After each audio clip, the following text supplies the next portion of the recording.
Hi everyone, my name is Joseph Anajar. I'm a musician from Montreal, and this video is going to be a little bit of a nerdy sort of gear rundown, studio rundown, sort of chill gear thing, because I kind of want to talk about gear, and I feel like I haven't done this sort of thing in a few years, so there's a lot of stuff that's changed about how I capture my tones and how I build my sounds from the ground up. So this is what we're doing today. Yeah, man. My needs have changed as a sort of gigging and recording musicians the past year. So I've kind of updated a lot of different aspects of my rig, and I feel like I've gotten into a good place, and I'm really happy with my tones, both recorded and live.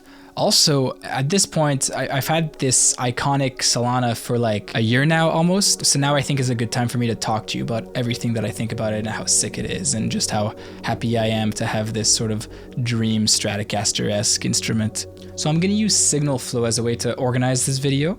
So we'll start with the guitar, my iconic, and then we'll go to my pedal board and sort of how I arranged it, and then we're going to go to the amp, and then we'll move on to the sort of how I capture all this stuff for recording. Definitely a nerdy video, but that's what you want, right? Alright, so I just picked up this guitar, and yeah, let me tell you a little bit about it. So this is an iconic Solana vintage modern, and it's my dream Stratocaster. My first guitar was a Stratocaster, but it was kind of a piece of garbage, so I didn't really like it. But I kind of got back into liking Strats when I got into different players that really influenced my style, like Thomas Griggs and Tom Quayle and Eric Johnson and a bunch of Strat guys. And throughout this journey of mine, taking things from these players, I kind of noticed a lot of them at some point had a sort of super Strat, or like a custom shop Stratocaster, not necessarily a Fender, but something else. There's a bunch of different companies out there that do the sort of custom Strat thing, but I really got into that. And the look of a sort of sonic blue maple board Strat really stuck in my mind, and I just had to do it at some point. And it almost happened a couple times, as the years went by, that I almost got like a used something, but it never really quite worked out. A year and a half, 2 years ago, when I first started talking to the guys at Iconic, they basically told me that they'd be down to sort of make me a custom instrument, and that's when I took my chance to make the Strat, the Strat that I've been waiting for all this time. So let me tell you a little bit about the specs and what I really like about this Stratocaster. First thing is, it's a bit of a custom color that they did for me.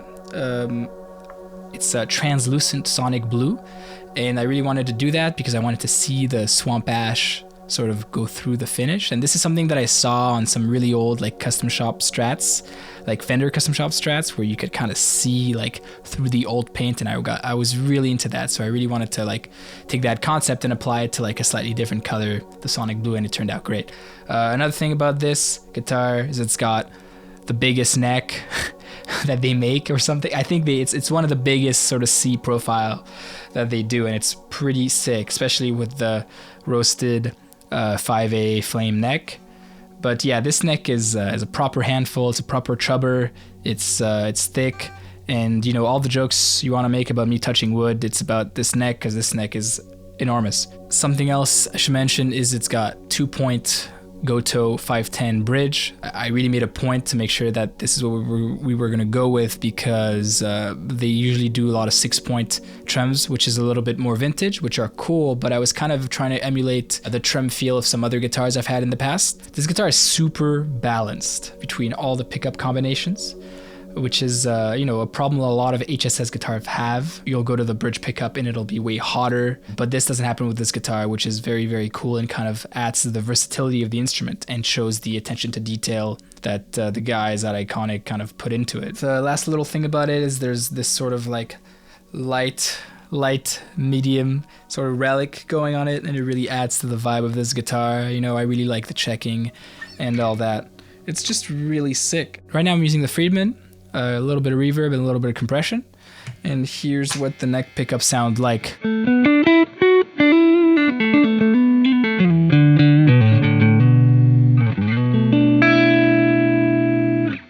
Very, very warm, very nice. Here's position 4.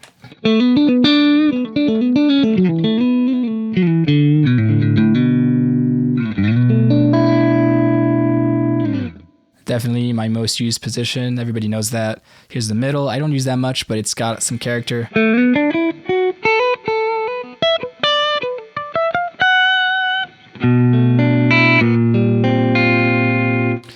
Here's position 2. This is the bridge and the middle and the bridge humbucker, not split.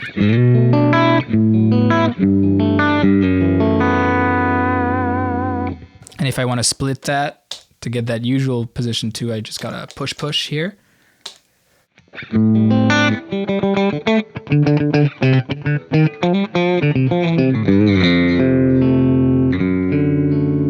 It's got that quack, you know what I'm saying?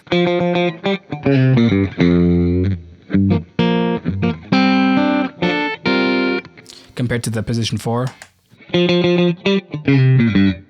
Position 2. Very pleasant. Here's the bridge pickup.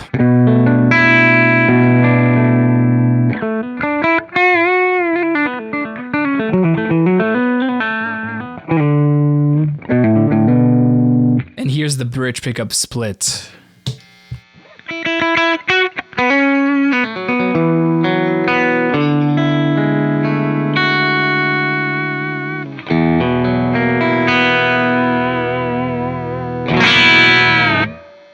Compared to the bridge full.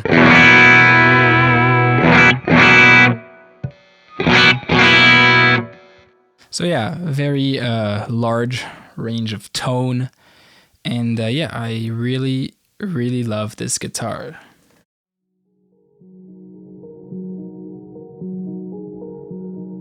Used to be a bit messier, but I cleaned it up recently because I had a cable fail at a gig, which is not cool.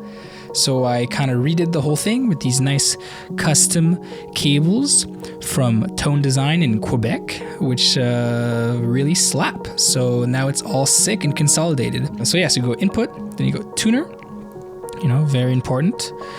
Then we go gate, and in the loop of the gate, we hit the Cali 76, then the Harlow, then this, but this is a placeholder for now. And then we go into the dual fusion, back into the loop of the Sentry, out to the amp, and then we go back with the effects loop and we hit, do we hit the timeline first? I think we hit the timeline first and then the big sky. It's pretty minimalist. I basically only have gain staging and then wet effects. You know, I could have a lot more, but I don't, and I'm kind of forcing myself to stay with this size of board to not go over the top. This will definitely get switched out at some point because obviously I know that this pedal and this pedal are very similar, right? Like this, the blue side of the dual fusion is based on the Euphoria. I will probably switch that out for a chorus pedal at some point, or maybe a different drive, maybe a fuzz. I'm not quite sure, but it'll be one of those things. And then, you know, I have some patches set up with the timeline, you know, different sort of things like, you know, tape and bucket brigade sort of thing. I usually kind of set my banks up so that each bank is the same sort of tone, but one of the sides is a lot more wet, sort of ambient, and the other one would be sort of more subtle solo tone. And then same sort of thing with the blue sky. I have subtle, and then my favorite is just not subtle, right? I kind of run these into, I'll talk about it in a second, but my Friedman amps are like one channel, and I kind of set them up to be a little bit crunchy, sort of like not quite clean, right? And then I boost into it to get way more gain. And depending on the gig, I will start from a bit less or a bit more dirty of a clean. And then I usually kind of boost with this into it, or maybe if I want a darker lead, I'll just do this. And then if I want over the top, I kind of do this. What I've done a few times is I kind of do this and this, which is a nice boost. And this kind of stays on most of the time because it's just sick. I know there's a little bit of discussion about these two both being compressors, but I really don't see the Harlow as being a compressor. I kind of see the Harlow as being just kind of a ridiculous boost. And that's kind of what I use it as. Like, it just boosts my signal, but into the amp, and it just sounds like the amp like got turned up like 3 levels, which is great. And the Sentry is just like a problem solver. I don't really turn it on unless I'm hearing the noise which is kind of rare, but I rather have it than not have it. And yeah, that's the pedal board. I think that's kind of my approach. You know, I just really like gain staging. Which brings us to the last bit of the rig. So here's what's happening. Basically, I've been using one of these two Friedmans as a sort of platform for everything that I'm using. So these are single channel mid-gain to high-ish gain heads. Neither of them will fully do completely like aggressive metal on their own, although they can do it. If you crank it and then you boost into it with the Tube Screamer, you're there. And honestly, I don't really dig the whole super high gain, like 5150 sort of thing. It's not really my vibe. But yeah, so I will set these up for a mid gain and kind of boost into it. That's kind of what I'm doing. Let me tell you a little bit about these. So the only like sort of defining feature of both these heads is that they have like an S switch, which is like, I guess Friedman calls it a structure switch. It kind of switches the gain, I guess the gain staging. I'm not sure, I don't know how it works, but it's basically low gain, mid gain, high gain. The biggest difference between these two heads, because they're quite similar, like the power section is the same, they have the same sort of chewy, saggy feeling. This is a bit of a looser low end head, you know, a little bit more vintage in the drive as well. This one is tighter by default, which is nice. Pretty much like if I'm playing like an R&B gig, I will set one of these heads for the lower amount of gain, but I will crank it so it's kind of clean-ish, and then I'll boost into it. And you'll hear those in the sound examples. But if I'm doing a prog gig with Bird Problems, I will set it for a bit higher gain, so my clean crunch is like, it's a bit higher gain, right? Because I can get away with a lot more, because I don't have to do the pristine clean thing. Because then when I boost into it, it goes full chug. And that's kind of what I do. The only sound I really don't have at my disposal with this way of doing things is I don't have like a Fender clean, sort of like you know, pristine high headroom clean. But honestly, I don't really care because I don't really use that. I do have like a Fender Blues Junior that I use for smaller gigs where I don't want to bring these, and that kind of starts me at that sort of Fender clean. But you know, master and gain on 5 with the low gain is kind of my starting point when I'm playing something that's not metal, and then I will switch to the mid gain when I'm playing metal. This is the best tone I've had in my life. It's just seriously satisfying, and I'm just really happy. A little bit about the cab. Zilla cab that I bought to replace my old Orange 212. Although you won't be hearing this for the demo, you'll be hearing the next bit of kit, the Capture X. Now this thing is fucking sick. I'm all about this stuff. I use this every day. I use it at gigs. I will show up with this at a gig and give the IR out to the sound man, and then everybody's happy. It's crazy. It's super sick. And I also really like that it has like an attenuator, so that when I'm tracking it, I can kind of like, you know, still get some cab feedback if I just like turn down the attenuator. Recently, I've been checking out the new GGD Gold Stack. It's called the Greenback IRs, and I kind of printed some out and loaded them in here. I kind of want to track multiple signals at the same time. I want to track my completely affected wet signal, right, like everything. And then maybe I want to track something with no cab, which I kind of have this set up to do with the second output, right? So the first output is sort of fully wet with the cab, and then the second output is no cab. So that's kind of how I record. And then sometimes I take a DI too, right? If I want to reamp or as a safety. But so what I've been doing is I monitor directly with my interface the side with the cab, and then I track the side without the cab into my DAW, and on the DAW I will have the GGD IR loader plugin. So yeah, I guess the next thing I'll do is I'll plug in, play some guitar, and you know, set up different tones. Maybe I will use both amps, although I'm kind of feeling this Dirty Shirley today. That's kind of what's happening right now. But yeah, I'll plug in, do some delay things and some reverb things and some different boosts. Maybe my playing will be all right, but we shall see, won't we?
right, so that'll about do it. Hopefully you guys understand a bit more about my process with making tones and capturing them. Very nerdy video, but I was kind of into making it. And if you're still watching at this point, you're a real one, and I appreciate you. I got some stuff in the works. Maybe some of it will drop early next year. But in the meantime, my name is Joseph Anajar. You can find me on Instagram at Joseph_is_rad. But yeah, more coming very soon. I'll see you guys around, and peace.